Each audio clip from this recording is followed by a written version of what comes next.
Caribbean সাগরের নীল জলরাশির মাঝখানে অবস্থিত একটি নির্জন দ্বীপ। বাইরে থেকে দেখলে সবুজে মোড়া পাহাড়, বিলাসবহুল ভিলা, ব্যক্তিগত জেট ও হেলিকপ্টারের নিয়মিত আনাগোনা, সব মিলিয়ে যেন অভিজাতদের স্বপ্নের অবকাশ কেন্দ্র। কিন্তু এই সৌন্দর্যের আড়ালেই লুকিয়েছিল আধুনিক ইতিহাসের অন্যতম ভয়াবহ অপরাধ চক্রের কেন্দ্র। $57 মিলিয়ন মূল্যের এই দ্বীপটির নাম লিটল সেন্ট জেমস। বিশ্বজুড়ে এটি পরিচিত এপস্টেইন আইল্যান্ড বা অনেকের ভাষায় পেডোফাইল আইল্যান্ড নামে। প্রায় 72 একর জায়গা জুড়ে বিস্তৃত এই দ্বীপটি কেনেন মার্কিন অর্থকোটিপতি জেফ্রি এপস্টেইন। বাইরে থেকে এটি ছিল ধনীদের জন্য একটি বিলাসবহুল রিসর্ট, সুইমিং পুল, শিল্পকর্ম, দামি আসবাব ও কড়া নিরাপত্তা ব্যবস্থায় ঘেরা। তবে যুক্তরাষ্ট্রের ফেডারেল তদন্তকারীদের মতে এই দ্বীপই ছিল একটি সংঘবদ্ধ মানব পাচার ও যৌন নিপীড়ন চক্রের মূল ঘাঁটি। প্রসিকিউটরদের অভিযোগ অনুযায়ী 12 থেকে 17 বছর বয়সী, এমনকি কখনো আরও কম বয়সী কিশোরীদের প্রলোভন দেখিয়ে ব্যক্তিগত বিমানে করে এখানে আনা হতো। শুরুতে মিথ্যা আশ্বাস, পরে মানসিক নিয়ন্ত্রণ এবং একবার দ্বীপে পৌঁছলে বের হওয়ার সুযোগ কার্যত থাকত না।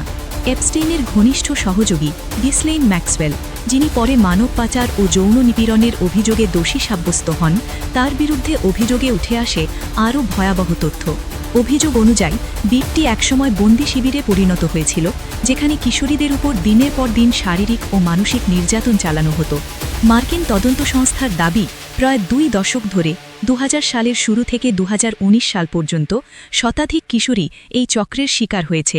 তদন্তে ফ্লাইট লগ, ইমেল, সাক্ষ্য ও আর্থিক লেনদেনের নথিসহ বিপুল পরিমাণ প্রমাণ সংগ্রহ করা হয়েছে। এই তদন্ত নথি ও প্রকাশিত ফ্লাইট লগে উঠে আসে আরও বিস্ফোরক তথ্য। জেফ্রি এপস্টেইনের সঙ্গে যোগাযোগ ছিল বিশ্বের বহু প্রভাবশালী ব্যক্তির। সেই তালিকায় যুক্তরাষ্ট্রের বর্তমান প্রেসিডেন্ট ডোনাল্ড ট্রাম্পের নামও উল্লেখ করা হয়েছে।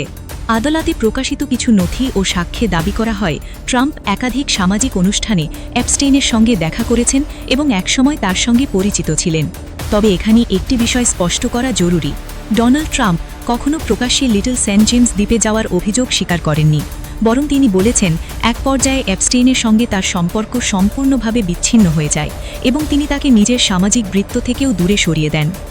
আইন বিশেষজ্ঞদের মতে, কোনো ব্যক্তির নাম তদন্ত নথি বা পরিচিত জনের তালিকায় থাকা মানেই তিনি অপরাধে জড়িত এমন সিদ্ধান্তে পৌঁছানো যায় না। অপরাধ প্রমাণের জন্য আদালতের রায় ও প্রত্যক্ষ প্রমাণ অপরিহার্য। তবুও প্রশ্ন থেকে যায়, এত বিপুল অর্থ, ক্ষমতা ও প্রভাবের বলয়ে থেকে কিভাবে জেফ্রি এপস্টেইনের এই কার্যকলাপ বছরের পর বছর নজরের বাইরে থেকে গেল? 2019 সালে এপস্টেইনের রহস্যজনক মৃত্যুর পর সেই প্রশ্ন আরও জোরালো হয়েছে। আজ লিটল সেন্ট জেমস আর শুধু একটি দ্বীপ নয়, এটি বিশ্বব্যাপী ক্ষমতার অপব্যবহার, নীরবতা এবং বিচার ব্যবস্থার সীমাবদ্ধতার এক ভয়াবহ প্রতীক।